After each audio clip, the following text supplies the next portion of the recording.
तो अपने अपने इलाकों में सावधान रहो। आपके हिंदू भाइयों को भोलों को लोग भी धर्मी बनाते, फिर उनके बच्चे तुम्हारे दुश्मन हो जाएंगे। जयराम जी की फिर आपस में लड़ मर के कैसे, पहले ही हमने बहुत कुछ सहा है, पहले ही बहुत जुल्म सहा है, अभी भी अगर ऐसे ही होता रहा तो हमारे देश का क्या हाल होगा।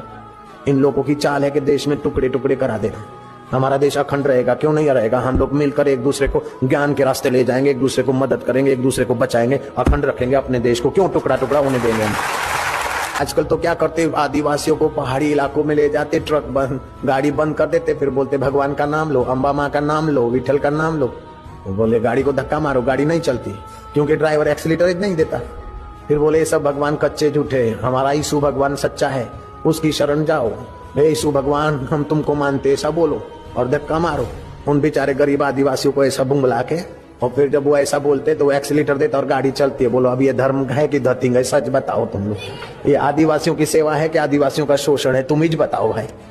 नारायण हरि नारायण। हमारे यहाँ सूरत में धर्मपुर डिस्ट्रिक्ट में ऐसे लोगों ने अस्पताल खोली, फिर गरीब लोग दवा लेने को आए, उसको बुखार हुए तो सी विटामिन की गोली देवे। अब बुखार और सी विटामिन का कोई संबंध नहीं है।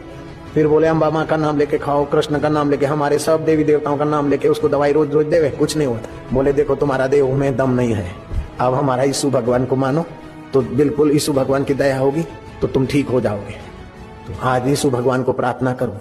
तो फिर यीशु भगवान को प्रार्थना करा के और फिर उनको क्विनाइन की इंजेक्शन देते और बुखार की गोली देते, उसको ठीक हो जाता है। अब ठीक तो गोली से होता है, और भूत घुसेट देते। धर्मांतर का कैसा जुल्म हो रहा है अपने देश में, कितना जुल्म अभी सहोगे। ये अच्छा है क्या। तो अपने अपने इलाकों में सावधान रहो। आपके हिंदू भाइयों को भोलों को लोग भी धर्मी बनाते, फिर उनके बच्चे तुम्हारे दुश्मन हो जाएंगे। जयराम जी की फिर आपस में लड़ मर के कैसे, पहले ही हमने बहुत कुछ सहा है, पहले ही बहुत जुल्म सहा है, अभी भी अगर ऐसे ही होता रहा तो हमारे देश का क्या हाल होगा। इन लोगों की चाल है कि देश में टुकड़े टुकड़े करा देना। हमारा देश अखंड रहेगा, क्यों नहीं रहेगा। हम लोग मिलकर एक दूसरे को ज्ञान के रास्ते ले जाएंगे, एक दूसरे को मदद करेंगे, एक दूसरे को बचाएंगे, अखंड रखेंगे अपने देश को। क्यों टुकड़ा टुकड़ा होने देंगे हम। हरि ओम हरि ओम हरि ओम हरि ओम हरि ओम। शक्ति, हिम्मत,